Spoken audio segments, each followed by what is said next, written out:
Hello students, welcome to science class of standard 10. We are going to study about the chapter number 14, sources of energy. We have so long back we have completed the first part of this chapter. Now we are going to continue with the second part, but it has been so long. We will so do some revision first before going to the new thing, or before going to the second part.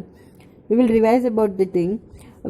Sources of energy. In this we have seen about some sources, means some evidence, some equipments using which we get the energy.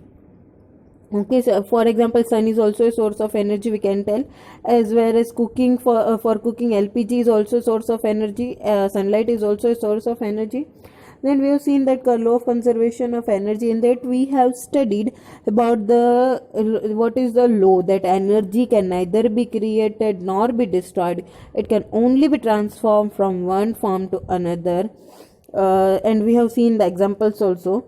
And then we have seen the sources of energy are further divided into four types: conventional, non-conventional, renewable and non-renewable. And we have further seen the examples regarding that. Then we were studying about the fossil fuels, and if you don't remember, I have told also that you have to each energy source.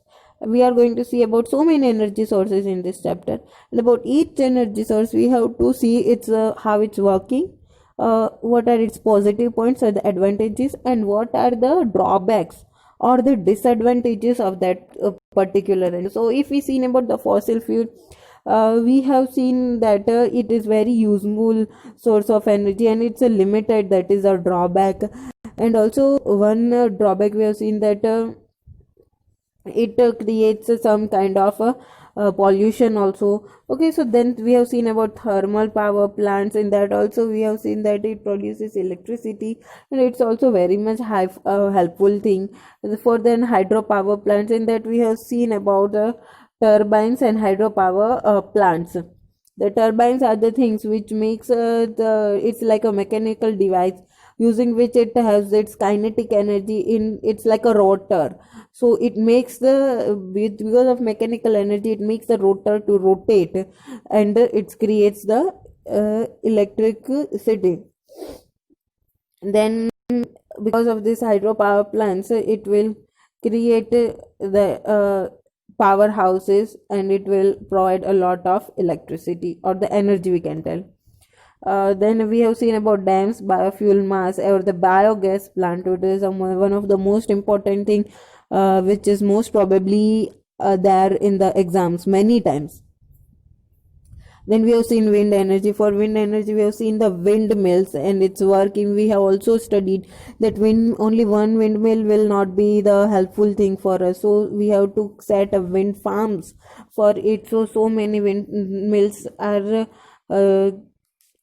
kept in wind farms, and then because of that it provides a high energy or high electricity. But the drawbacks also we have studied, that its speed should be constant. The rotors must be in the proper way. It must get repaired from time to time, and some backup plan must be there. Means if it's rainy season, so windmills will not work, so for that some backup thing must be there. Therefore, after wind we have seen about the solar energy. That we have seen about the solar cooker. So we all must be knowing what is solar cooker. Then we have seen about the solar cell, and we also seen its advantages and its drawbacks. Advantages and more, means it doesn't have any moving parts. So if like we have seen about the windmill, if there is a means a rainy season, it doesn't give much work. For solar cell also it needs electricity, but it can store electricity for a while. So if for a few days if there is no sunlight in more amount, then it can be working, it can give us work. Now we are going to see our second part, that is energy from the seas. From sea, how we get the energy. The seas and the oceans and water bodies are a source of kinetic and potential energy due to immense volume of water and motion of waves. Then we have seen about the tidal energy. Tides are tides which we used to see in mostly in the uh, rivers or the seas. Mostly we see in the seas. So the tides have the gravitational pull from the moon, and because of that, the rise and fall of the water level happens many times. It happens. It depends according to moon. If it's like no moon days, the it is very deep. The seas goes very much deep. It's said, so it has a gravitational pull, and so the tidal energy is obtained by constructing the dams near the narrow openings of the sea, which is at the sea. And as the sea water moves, the turbine is set up in such a way the turbine rotates and it produces electricity via generator. Then the waves energy. Okay, so waves energy possesses a lot of the kinetic energy. So if the waves are harnessed, means it gets captured, so it again makes the rotor to move, and it can produce a lot of electricity. But the major drawback is that, and it's not at all in use now, it only this here is there, but practical its use is not there in near the sea, any in any sea that waves can be harnessed, because it's unable to harness or capture the waves of the sea, and also to capture the electricity. If harnessed waves also, then it's okay, but to capture the electricity which is produced through the waves, it's a difficult task. So that thing is not yet in the progress. Okay, so it will develop maybe in the future to capture the waves as well as to harness the electricity which is produced from that waves.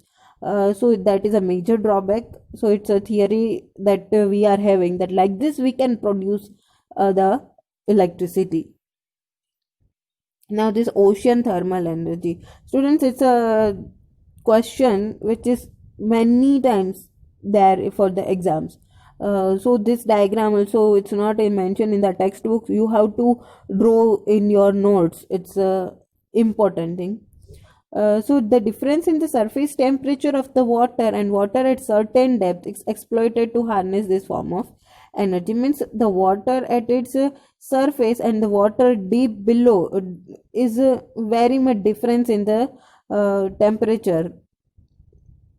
The high on the above level, it's a somewhat a low pressure. As we go deep down the ocean, there will be increase in the pressure. So the temperature difference must be 20 degree between the surface of water up to the depth of 2 kilometer. Up to 2 kilometer we can find the difference. Warm water, so at the first point, the warm water which is at the surface, that is captured, uh, and that is enough to move the turbine. So that will, as the numbers are given here, that will move the turbine. The turbine will rotate, and the energy that is produced will be moving to the low pressure where there are ammonia vapors, which will make the condenser to condense it there, and it will condense the vapor to liquid, and that will again move to the ammonia pump. The ammonia pump, because of the high rotation, it will again liquefy it. Okay, so it is very much useful in for the to convert the volatile ammonia to vapors, so that here the volatile ammonia, because of only the usage of this ocean thermal energy, it can be converted. Now geothermal energy. Now we up to now we have talked about the energy that we are getting from the water or from the sea or the ocean. Now geo means the land or the earth or the gravity.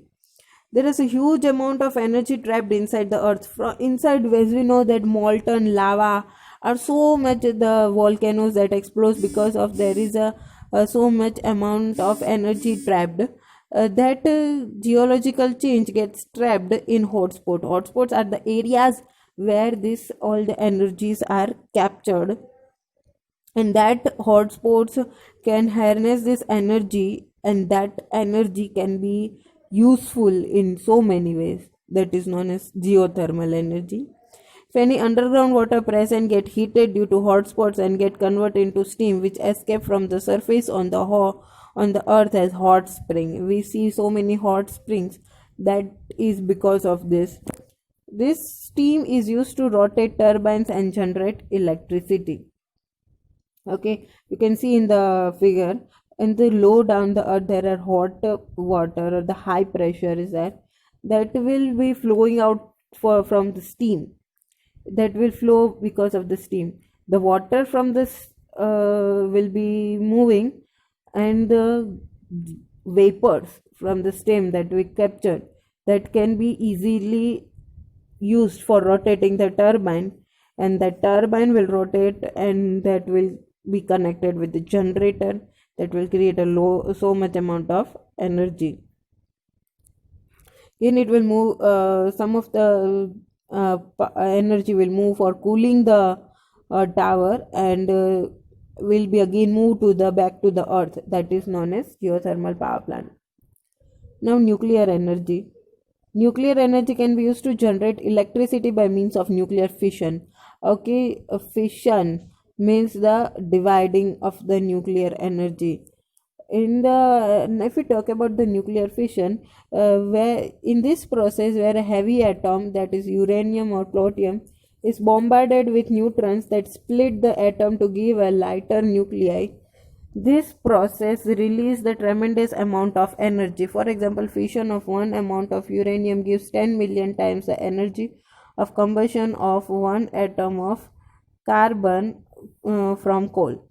Okay, so what here we are doing it from the heavy atom, or that is uranium, it bombards the lot of neutrons on it, as you can see in the figure. So all the neutrons are bombarded, means thrown on this uranium. And let me tell you that it's a very explosive metal, uranium. If it is not very much easy that we can try at home, that brings a uranium and neutron and bombard on it, and we can get a lot of amount of energy. No, it's a very much radioactive elements. Fission of one atom of uranium releases so much amount of 10 million times of energy of the combustion of one atom of carbon from coal. Okay, so much amount of energy we can get from this. But the drawback or the disadvantage is that nuclear waste is hazardous, as heavy atoms decay and harmful substances. High setup and maintenance cost, because so much amount of safety is required for this. And the limited amount of uranium, as it's radioactive, its production is also very less. It is present in the limited amount. And the most important, it's limited. The most important thing is bombarding the neutrons on this uranium. It is a very much hazardous thing. It can be used for destructive purposes also, means making the nuclear bombs. You may have heard the bombarding the nuclear bombs on the different countries. So they are that nuclear, it can be one type of nuclear bomb. Okay, so which is so much harmful. It's useful that it's produces so much tons of energy, which may be useful for so many places and for so many things. But on the other side, it's a hazardous on a very bad way. It's a very much hazardous, and it's a very bad effect.